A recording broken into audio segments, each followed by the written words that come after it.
Well, hey guys, welcome to the Georgia Afield podcast, the only podcast dedicated to all things hunting and fishing here in the great state of Georgia. I'm your host Brian Grossman here with co-host Robert Nelson, and we got a good one lined up for you this week. And we're trying a video podcast here. I guess if you're just hearing audio, then it didn't work out, but we're attempting a video podcast on this one, and we're bringing on a special guest, Jamie Kiep of the Miracle in the Woods Foundation. It's a nonprofit. He runs a nonprofit that he started that's focused on getting those with special needs or disabled veterans into the outdoors on hunting, fishing, or equestrian type adventures 100% free of charge. So they host these hunts and fishing events, and for just individual, again, somebody with special needs or a disabled veteran, they bring them out for a weekend and just let them have a great experience. And it's a really cool thing they're doing. We've shared some of the pictures on our Facebook and page and Instagram accounts over the deer season here, some of the success they've had. But yeah, this is a good one. You'll definitely want to stick around for. So looking forward to that conversation. But I guess it's hadn't been too long. We didn't wait too long on the That's second one right. here. So any good deer stories to tell between the last one and now? No, I haven't actually been out. I take that. I think I've been out one time, and got skunked. Didn't see anything. And but other than that, man, I haven't been out. Just kind of just watching cameras at home, seeing what's still there, what's made it. And we have one really big deer at the house that's hopefully sticking around. He's got to make it a couple more days here, and then Yeah. avoid the cars and all that. But if he makes it till next year, he's going to be a true giant. But I know you got a chance to get out recently. I know you had some time off from work Yeah. and all Yeah. that. So what happened there? Yeah. I was telling you a little bit about this before we started recording, but again, on the last episode, I talked a little bit about how I was trying to get a deer with my dad's pistol. It was his service revolver when he was with the state police, Kentucky State Police. And so that was my goal. One of my goals going into this year was to kill a deer with that thing. And I had the opportunity, I don't know, about a week ago or so. I had quite a few does that are showing up here behind the house. And so I finally one evening got back there and got set up. And sure enough, just before dark, here come first in was a fawn, I think a button buck, and hung around there in front of me for a little bit. And then a big doe came in behind him. And of course, she was a little more hesitant. It was getting close to the end of legal shooting light, but she finally kind of got up there and get where I was comfortable. Obviously with that pistol, I want them in close, 15, 20 yards.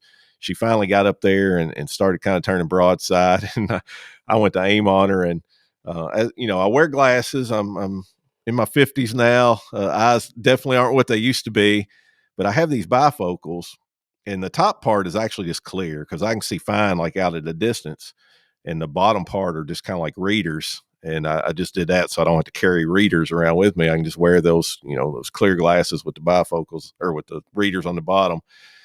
And so this deer come in, and I aim down on her.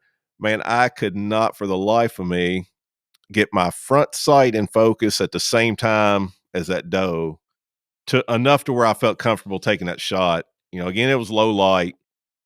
And if I looked through just the clear part of the glasses, I could not get those sights in focus.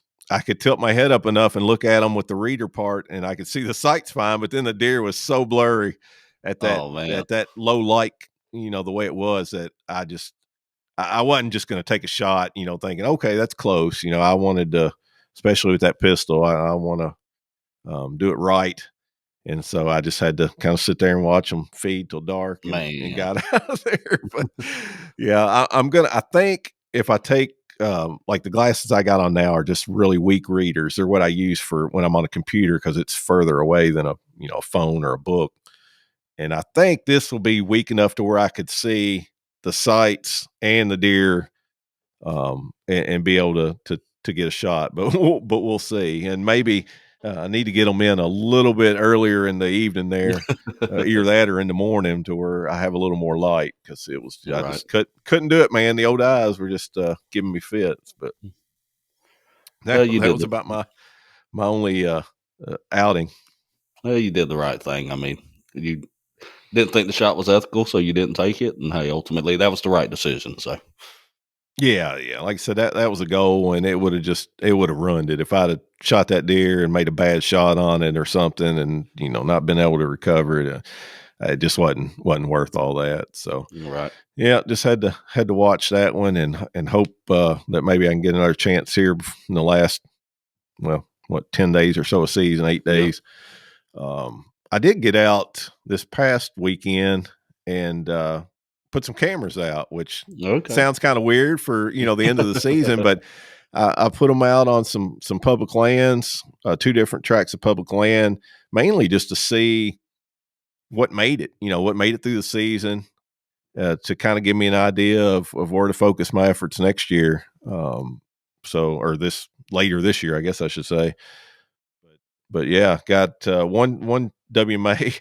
I can't get reception for a cell camera, so I just put standard cameras out there. I think I put out five, and then a different WMA. I put out three cell cams, and been getting okay, some pictures. Couple potential decent bucks for next year, but not a whole lot yet. But or at least on the cell cams, I hadn't gotten back and checked the other cameras. Obviously, I'm gonna let them soak for a month or so, and then not only can I kind of see what's in the area, but it'll also kind of give me an idea when they start dropping those antlers, so I can get out there and maybe find some sheds. So hopefully I can find some potential bucks to get after next year. But I kind of, as I talked about on the last episode, I've got a little lax this year, but definitely already looking forward to the next one. And that's why I went ahead and got these cameras out and stuff. I really, really want to get back to the public land and kill a good buck off public land next year. So oh yeah, it's going to be a big goal going into next season. But that's right, and yeah, you got to start now. So that's right. That's right, man. if I you, love it. I tell you, that it's gotten over the years to where, man, my favorite, one of my, obviously deer season is my favorite time of year, but I love that February and March, just yeah, getting out there and, whether it's exploring new parts of WMAs that I hadn't really hunted, much in the past, or, maybe just learning an area that I'm already hunting even better. And, obviously looking for sheds and that kind of stuff. But I just love getting out there and walking. And of course, you don't have to worry about that time of year bumping deer or other hunters or really anything. You can just get out there and walk and really kind of learn and get an idea of what's out there and how the deer are using it and that kind of stuff. So, right, that's right. and the years that I've done that, or more of that, is it definitely reflects on your success that following season. Oh, 100%. Yeah, if you don't put the time in, it's tough. Yep. Absolutely. But yeah, that's about all I got, I guess, as far as hunting report. So unless you got anything else, man, we can jump on the line here with Jamie and let him tell us all about the Miracle in the Woods Foundation. Yeah, I'm good. All right. Well, let's get on the phone here with Jamie. Well, hey, Jamie, welcome to the Georgia Afield podcast. Man, we appreciate you carving time out of your evening here to come on and talk a little bit about the Miracle in the Woods Foundation with us. Yeah, thank you for having me, Brian, Robert. I really appreciate you guys giving me the opportunity and the platform to share our story and our mission with y'all. Yeah, Yeah, we're looking absolutely, forward man. to it. Yeah. Yeah, but before we do dive into that though, can you just tell us a little bit about yourself and your background and maybe how all this came about? Yeah, I'm happy to. So I'm 35. I'm married. We got 4 beautiful kids. We live on an 11-acre farm here in Leesburg, Georgia, and I own a landscaping company, and I've done that for, my goodness, almost 12 years now, and that's how we make our living. And about 3 years ago, I just felt like God wanted us to do something different with our lives, and that could be anything. So, we prayed about it. I got in the office and I did what anybody would do and started jotting down what's most important to us. And, that was people with special needs. We have a son with special needs. He's got autism and Williams syndrome. People with special needs or special abilities, as we say, are very close to me and my wife. And disabled veterans is big for me. And the outdoors. I was pretty much raised in a tree right here in Southwest Georgia. So I don't know, we thought, let's do something with all three of them. My wife's big on horses, so we put equine therapy in there as well. And, I started to research if there was something anywhere close by in the country where you could do any of those things, with our demographic, and we think it should be free. That reason being, we understand what it's like, the financial burden is of having somebody with special needs. Our son's had almost 10 procedures, and that stuff is not free. So I started to call lodges and plantations all across the country and, ask them, what does it cost to do an animal hunt, whatever it be? And, what does it cost for someone in a wheelchair or somebody with a disability? And it was the same price. So that was pretty disheartening. So we started to lay out what it would look like to have a place where we could have those individuals and they could come enjoy that outdoor experience, get out in God's great creation and enjoy the peace and quiet that he put there for us, and make it free of charge. So the master plan that I put on paper for 1 year, 5 years, 10 years is, just do what we can with what we have. Take some folks out in the outdoors locally while we can, film their whole weekend. It's not just a one hunt. It's not a group hunt. We want to focus individually on one person and their families. So, for example, the goal is to have our lodge on 300 to 400 acres, fully handicap accessible. We bring an individual and their family for a full weekend. We pay for their flights, their lodging, their food. We cook for them. We have fellowship around the campfire. Just really love on them, show them that they're appreciated, introduce them in the outdoors, whether it be hunting, fishing, or equine therapy riding. And then we do it again the next weekend for 52 weeks as a full service handicap accessible lodge, 100% free of charge. And we are making some major headway, so we're excited. Well, that's cool. And you and Robert are neighbors there pretty much. He's right there. Yeah. So I didn't know that you were right down the road. I live in Dawson, so. Hot dog. Okay. So they're next door to each other. Well, so we've had a lot of guests stay in Dawson. So for the time being, my mother actually has a rental house in Dawson that happens to be handicap accessible, as God would have it. She doesn't use it that much. So any guest that's not local, she just allows us to have them stay there. We have campfires over there. We cook them supper. We pray with them. And we're in Dawson a lot. Okay, awesome. So was this the first year that you started implementing these hunts and outdoor adventures? This is second year with boots on the ground. So the first year, last year, we had 13 guests for 13 full weekends. We had over 50 individual hunts with those guests. And then this year we had 15 guests for 15 weekends, including turkey season, early bow season, all the way through rifle season. And including last year and this year, we have one big community fishing event every year, where again, it's for our demographic. It's for those disabled veterans, people with special needs. And we had over 60 people from multiple counties come out for that. And wow. I believe we've served over 300 individuals in just 2 years' time, which is incredible because, the applications are just coming in off the charts for people that want to participate, which we love. And like I was telling you a little bit earlier, Brian, I woke up this morning, we had an application from somebody from South Africa, which just blew my mind, that, we're getting attention, in other countries. And we're just simply trying to provide a service that we feel like the people that with special needs or our disabled veterans deserve. Yeah, absolutely. So you said y'all were getting some applications in. I'm assuming is that online, so like a website they can go to fill it out and send it in? Yeah, at mitwfoundation.org, we have, it tells all of it about us, my family, why we started it, our board of directors, some of our YouTube videos, some of our hunts. And then if you go to the how to apply tab, it kind of helps us know more about the individuals that want to attend, mainly so we can serve them better. Talks about allergies, any sensory things, whether they're really sensitive to loud noises, any lights, any food allergies. So when we prepare their meals, when we go shopping, it all just leads up to a way to we can better serve them. And so have you guys secured your property already, or right now you kind of relying on other landowners, or how's that working at the moment?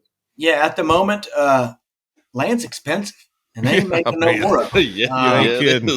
Land is expensive, and with us being a nonprofit 501c3, any money raised or given goes right into it. Nobody makes any money from this.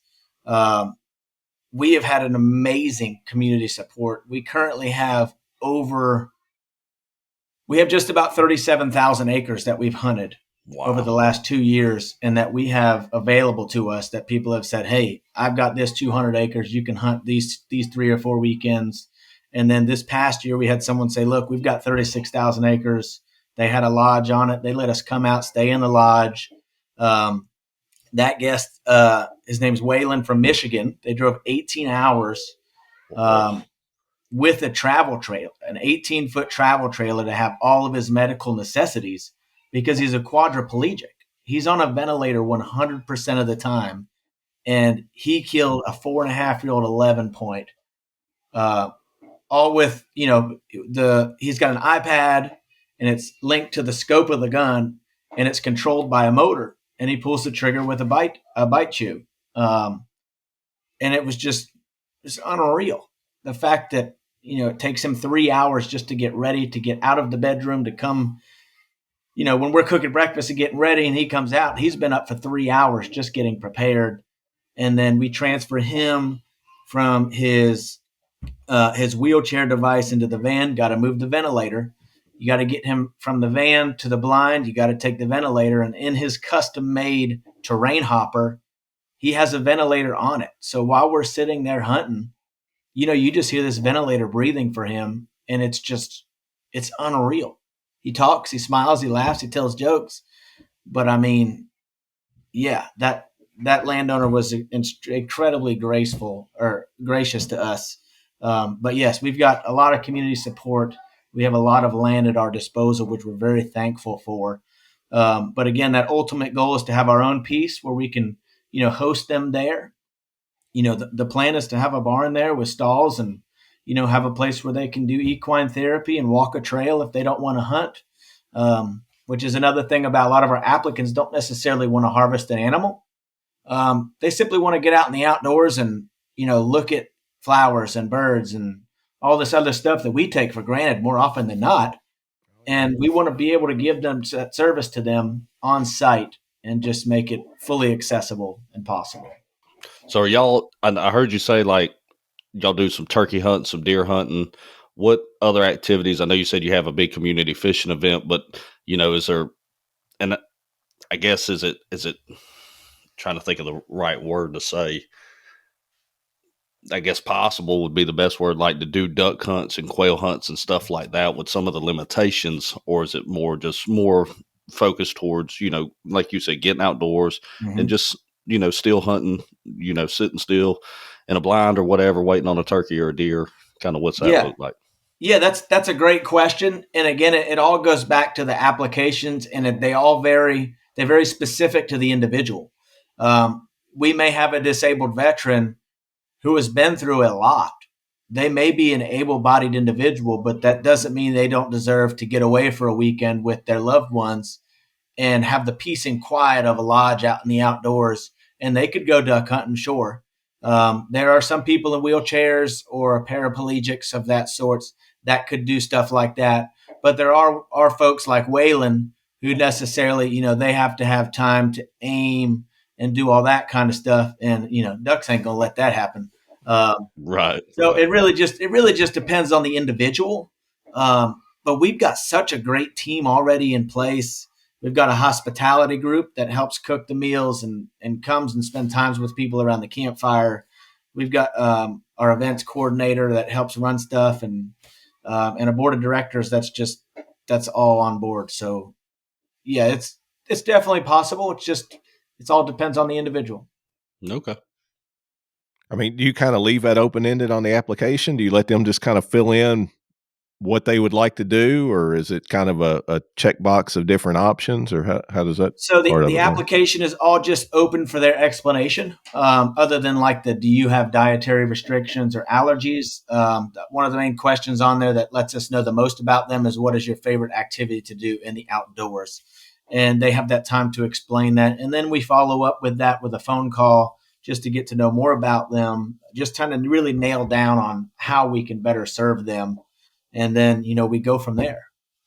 I know. I mean, obviously, every one of these events is rewarding, no doubt. But I'm curious: has there been a few that like really stand out to you? That I mean, were just kind of over the top, cool moments in what you've done so far here. Yes, absolutely. So the first one was with a gentleman named Alex, not Alex, but Alec, and it was on his birthday. He was our very first guest last year on the opening day of bow season. He has Down syndrome. They're from Canton, Georgia, and him and his dad John came down, stayed at my mother's house there in Dawson, and we just had. Alec is just a ball of fun. If you haven't met somebody with Down syndrome, then you haven't been. They will hug the mess out of you. They want to tell you that they love you, and they are just all about loving people first. And that is Alec to a T. And the first hunt was definitely the most memorable, mainly because when me and my wife started this, and we started hammering out all these details, and she said, "I think this is going to be better for you than it is for the guests." And I was like, "What are you talking about?" And then, in comes Alec, his first hunt in the morning. We had a little bathroom thing in the blind, which is, just another one of the challenges that we face. And it wasn't really a big deal. But again, we were there for Alec. He said, "Hey, do you want to go? Do you want to go? Do you want to go back, or do you want to keep hunting?" And he said, "I want to go back." And it was like 8 a.m. So I was like, "Okay, we'll go back." So we're walking back through the woods. It's prime time, deer time, 8:15 in the morning, and he just yells out, "This is the best day ever!" It was just like, all right, if that's what it is for you, that's what it is for us. Exactly. So we reached out to a community supporter who had a private farm down the road, and I said, "Hey, any chance we can go out this evening?" They said, "Yeah, come on." So he puts us in a ground blind, and 35 minutes goes by, and there's 40 deer out there, and you got to keep in mind, Alec has never hunted before. It's his birthday. We're on the ground. The wind's in our face. I remember every detail, and it got to a point where they were starting to sense something was up. So we thought he should take a doe. So we started to get him set up on the Raven crossbow and got the safety off, and all the deer looked to our left.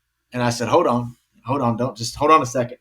And it was a very difficult moment because success was so close for Alec, and I had to rely on my expertise to tell him to wait. And, this 8-point came out 15 feet to the left of our blind, and Alec just looks over and he just goes, and he was blown away. We were all blown away at just that's such a huge success to have that many deer 30 yards from you and be in a ground blind. He ends up taking a shot at that 8-point. The more we looked on film, the more we realized he did hit him a little back. Oh man, that's a touchy one. Trying not to break down on you guys on the podcast here. So the more we waited till dark, which was the hard part for Alec. It's a hard part for anybody. Man, we blood trailed it and we found it. And that's when I knew what my wife was talking about. It was pretty much just a bunch of grown men crying in the woods over a deer that this young man had just killed. And in the YouTube video, you can just see him. He just goes, "He's my deer. He's dead. I finally got him." And it was crazy. And Alec is the one that stands out. We had him back again on December 14th. Yeah, 2 weeks ago, and 3 weeks ago, and we just had to have him back. He's too much of a good time, and he wanted a bigger buck, so we were going to try and get him a bigger buck. And some folks in Worth County let us go over there, and naturally he's spoiled. He killed an 8 points, and now he wants a bigger one. So we take him on a hunt over there in Worth County, which is they're known for some monster deer. Oh yeah, and he shoots a 9 point. Probably score like a 120, weighed about 220 pounds. And that's just Alex Hunt is the one that stands out the most. That's made the biggest impression to me and has influenced my life the most. Yeah, so you said something. Go ahead. I was just gonna say, I think that's the one of the photos we shared on our Facebook page was Alec. Yeah, that was him. He looked very proud of that buck. Yeah, and he actually found a shed, a big 10-point shed, and he put it on top of his head for a photo. And he has the biggest time, just jumping up and down the dirt roads, and he's just so happy, and we're so glad that we're able to provide that opportunity for them. So you said that, I think you said that was Alex's first time ever hunting, right? Last year, yes, sir. And so how many new, people are y'all introducing into the outdoors through this, with him being one, Is it a handful? Is it a bunch? Is it? Yeah, I'd have to say it's 50-50 because our guest hemeediately after him, the first three last year never had gone. Cam is another young man he's local, Alex in Canton, but Cam is from Albany, and he had 2 procedures in his skull to help him be able to hear. And he shot a doe with a crossbow the next weekend. Okay. He shot the crossbow 3 times at the target at 35 yards and hit the red heart portion all 3 times. And I said, all right, we're done with this. We're going to go walk up the road and we're going to get in the blind. And he's just the way he the way he processes information isn't the same as you and I, which is perfectly fine. But he just doesn't understand the magnitude of how good of what he did was. He shoots the deer. After processing it, he actually sliced the heart in 2 with the Rage Broadhead. It was just a perfect shot. The doe dropped, and he looks at me and he says, "I got it." And he was the first timer. And then, we had him back again for opening day of gun season this year because he came to our fishing event, and I reached out to his mom. I said, "Hey, I can go this one afternoon of the last day of youth before the woods get crazy." And she said, "Yeah, come pick him up." So I pick him up. We go out there. 45 minutes into it, he shoots a 250-pound massive pig, which the landowner loved. And he said, "I really want to get some deer sausage for my mom." And I said, "Well, we'll wait." And I wasn't expecting much. It was early mid-October, and we're hunting in southern Terrell County, so not far from you, Robert. And this big 8-point walks out that might score around 110, 115. And, Cam's only shot a firearm once with me. And the deer ends up walking straight at us, the opposite of everything that any hunter has ever taught. And with the way he processes information, it is he's got to be standing sideways and he's got to be standing still. And that's the shot we take. And so he gets to about 30 yards, and I said, "You have to shoot him in the chest." And we have this little argument in like this 10-second span where I'm filming, I'm coaching him, and he's looking at the deer. And I said, "Shoot him in the chest." At this point, he's looking at us, and Cam cannot turn anymore. And he said, "Why?" I said, "Shoot him in the chest." He says, "Why?" I said, "Shoot him in the chest right now." And so he shoots him in the chest. The deer falls. And it's an incredible, I think he shared Cam's picture as well. But our first 3 guests last year were all newcomers to the woods. So I'd say it's 50-50. Okay, and that's awesome because this through what y'all are doing, it may be something that they would have never got to experience, right? Never got to go out and do, and y'all being able to host them and take them out, and obviously the landowners that are gracious enough to let you hunt is a huge key piece in all this, right? Is Absolutely. people that allow y'all access. But that's awesome that they're getting introduced, and maybe some of them will continue to hunt and want to go hunt other places and see different things. Oh yeah. Cam doesn't ever stop talking about it, and Alec definitely does not stop talking about it. His dad says he stays on the iPad watching his video over and over and over. And Landon was our third guest that we took last year. And yeah, he's took him again this year. And yeah, it's great. It's fantastic. That's funny. You were talking about getting emotional a few minutes ago, and me and my wife was having a conversation before I jumped on the podcast here. I was like, man, it'd be cool to maybe next season get out there at and attend one of your events and just maybe be able to film it and stuff. And she was like, you think you could keep it together? I was like, probably not, man. Good luck. that would tear me up. Which it's fine. It's cool. It's not just you. It's me. It's everybody. It's very special, and it's something that's very special to celebrate with them and with other individuals. Yeah, absolutely. Yeah. Well, what about, I guess, I'm sure there has been some challenges along the way. What's been kind of some of the biggest hurdles as you've worked through these first couple of years? Hurdles, I would say time management.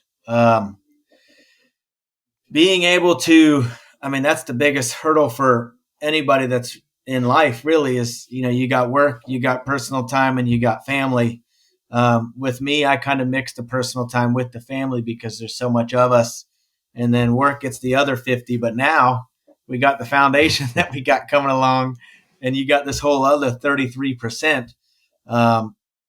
And oftentimes I find myself putting work on the back burner, which I feel so God oriented when it comes to what I do and why I do it. And I feel like God is just telling me, hey, if the work needs to be on the back burner so the foundation can seed, do it. And I know that God's going to provide for us in some way or another. Just follow him blindly and see where he takes you. Other than that, challenge wise, I would say, in terms of the hunting aspect, it takes a lot more patience. And I say that in terms of, if a deer comes out in front of either one of us, within 3 seconds, we can decide whether we want to shoot it, turn the safety off, and take a shot at that animal. With the majority of our guests, that process takes minutes. So you have to condition yourself, and with practice, that you have to walk through the steps that we automatically process. Okay, that's a deer. It's this far away. I know it's something I want to shoot. The safety's on, but we have to turn it off. We keep our finger off of the trigger until we're ready to pull it. All of those things are talked about for several minutes before a shot takes place. And that's been a big challenge, is the scope being a viewfinder. Patience and walking through the shot process has been a good challenge, but it's a fun challenge to work through, because as they succeed through that, you kind of have more appreciation for the whole process. Yeah. And what about, obviously, all this stuff has cost associated with it, the like you said there, the travel, the food, the equipment, obviously all that, like I said, is expensive. How is that? How are you guys funding that? Are you getting donations and corporate sponsorships, any kind of stuff like that, or what's? Yeah, absolutely. The community support on a local level has been tremendous. We have an end of the year concert every year where we have local musicians. Riley Anderson's been a huge part of our success. Evan Barber, Faith Jackson as well. And we're planning hopefully some pretty big names for this year. But that fundraiser last year raised just over $20,000. We've got a golf tournament coming up on President's Day, which is February 17th. And then our concert that we had, that was 2 years ago. Wow. We've had This thing's rolling. 2 concerts in the past 2 years, both of them have netted us $20,000 each, which is fantastic because most of the stuff for our event, the community donates. So we don't really have much overhead going into it. So, I mean, in those $20,000 of funds that we've raised, we might have spent $2,000, which is astronomical when you're talking margins. But other than that, we do Buckarama. We raise some money there. And just people being generous and donating at our fishing events, or when they see us on the news, or if they just see our videos on our Facebook page, or say, hey, somebody saw something on Facebook and they have their own foundation locally. She said, I would like to donate to you guys $2,500 and put you on our yearly donation list. And I was like, awesome. That'd be great. You know, that's how we're able to do what we can do. We've had other local business sponsor some of our hunting videos. We have a handicap accessible blind that we got from Tank Blinds out in Texas. That retails about $9,500, which is an incredible blind. They're all custom made. He donated half of that to us. We paid about $4,000 for it. And we're just now about to put in our order for a handicap accessible side-by-side. That way, a lot of our mobility impaired guests, they travel in a mobility type vehicle, whether it's a van or a truck that they get lifted up into. They can't get from that to the woods. They can get to the road where the woods is, but now we're going to have a vehicle that can take them anywhere they want to go. And everything we've been able to do so far has been from community support. We haven't really tapped into any corporate sponsors. Our board's really just a bunch of business owners that are all really busy. They just come together once a month. We have a meeting, and then we really rally around our community events and our fundraisers. But as far as reaching out and marketing and trying to get these big corporate sponsors, we just haven't had much time to do.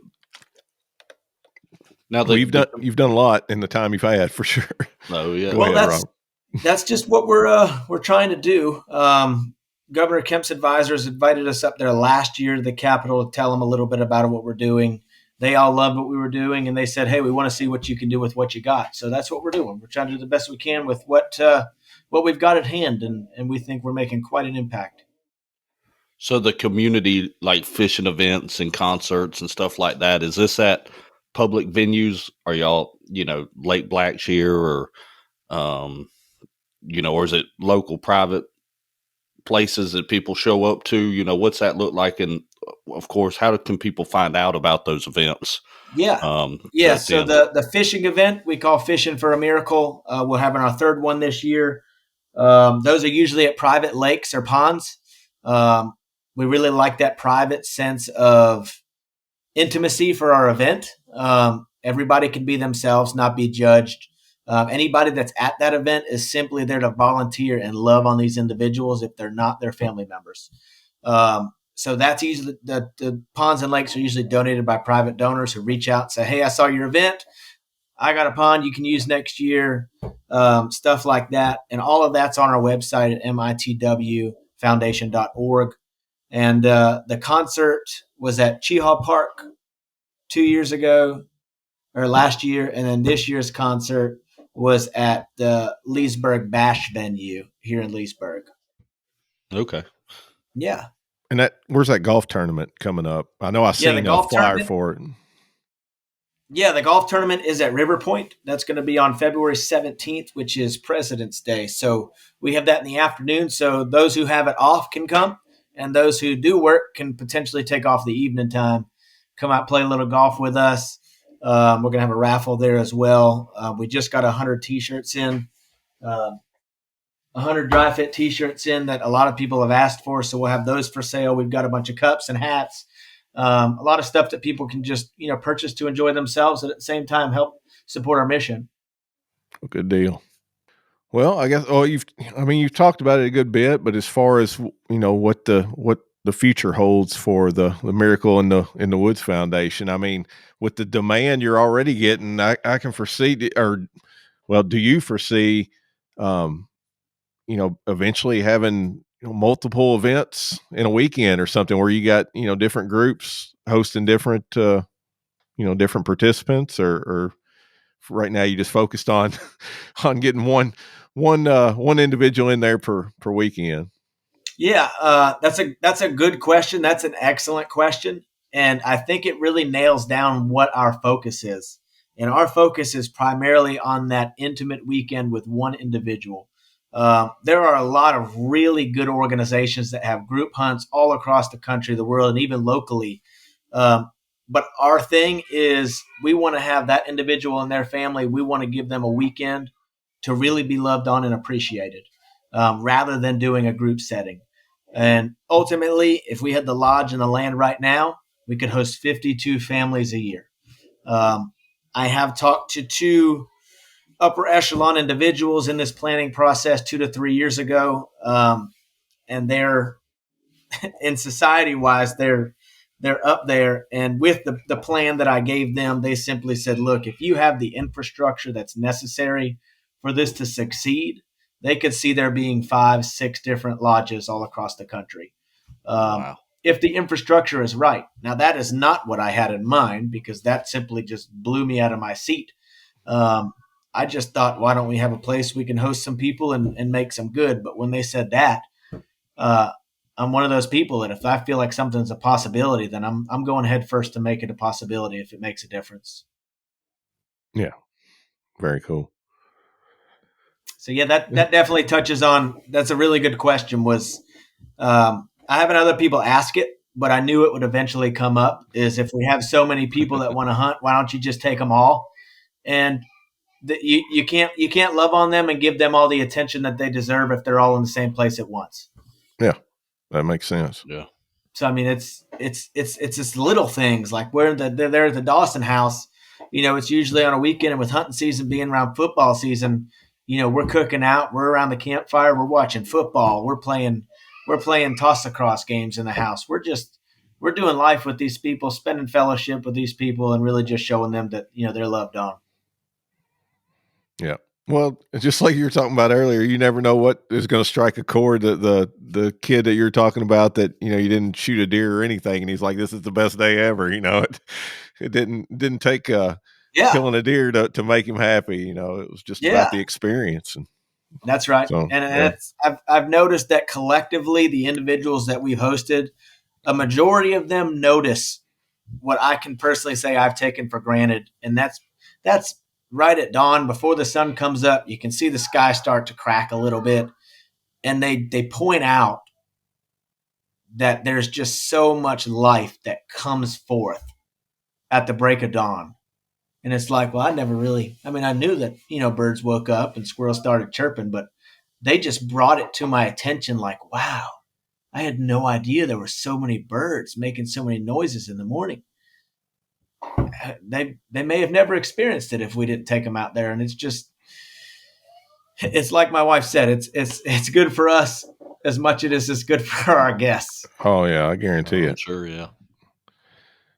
Yeah. We take a lot for granted, so when we're out there all the time in the woods, and like you said, you get to where you don't even pay attention to some of the little things. Exactly. Yeah. Well, Jamie, man, we can't thank you enough for taking time out this evening to talk to us and tell us about the Miracle in the Woods Foundation. And man, I've definitely enjoyed talking with you and hearing more about what you got going on. And man, as always, if there's anything at all we can do to help you guys out, just let us know. I love what you guys are doing, and I just think it's an awesome venture for sure. Yeah, thank you guys. Thank you, Brian. Thank you, Robert, for having me. I really appreciate just a platform to share our mission and what we're passionate about, and nailing down the little things, like the not so little things of, hey, this isn't a group outing. This is going to be a very intimate weekend for you and your family. And if you want to harvest an animal, we'll do our best to make that happen. But yeah, we'd love to get you guys out to some events. Our board meeting is the 7th, I believe. And I'll let you guys know when the date is for that. And, people will probably come out around 9. We'll fish for a couple hours. We'll have some lunch, some prayer, and, we'll video it, everything. Georgia DNR will be out there with all their stuff, and we'll have some archery stuff set up for them to have some fun with. And we'll have a day of fellowship, and who knows what could happen.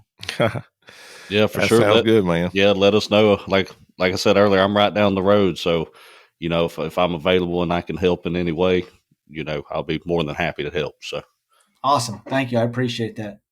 Yeah, and as far as for the listeners, any last things as far as any needs that they can be of help, or what can the listeners do to help you guys out as well? So we're actually going to launch. We're actually going to work with Alec, our first guest, who's so enthusiastic about the Miracle in the Woods Foundation. We're going to launch a donation campaign, which we've never done, and we're going to do that only on social media. And in an attempt to try and get, we're going to ask each donor or each follower of our social media, we're going to try and raise a $5 donation from each person. So we're going to be pushing that for the first quarter, and just kind of experiment and see where that goes. And I mean, with our followers, I think it was like 5,100 followers. If it works out and 100% do it, we could raise over $25,000. If 1 and 2 people do it, we've raised over $12,000. So, yeah, if they want to help participate, a simple $5 donation will go a long way. If you want to buy a cup, a shirt, a hat, it all helps support our mission. Well, good deal. We'll be sure to include links to your website and social media and everything in the show notes, so folks can check that out, follow you guys, and when the time comes to make a donation. Heck, you can't even buy a Happy Meal for $5 anymore. Right. So that's a small donation, man. Just to for a great cause. So yeah, awesome. Well, yeah, thank you guys for having me. I'm blessed to be here. All right, guys, that's going to wrap up this episode of the Georgia Afield podcast. As always, hunt safe, shoot straight, and most importantly, hey, just enjoy your time out there in God's great outdoors. We'll see you on the next one.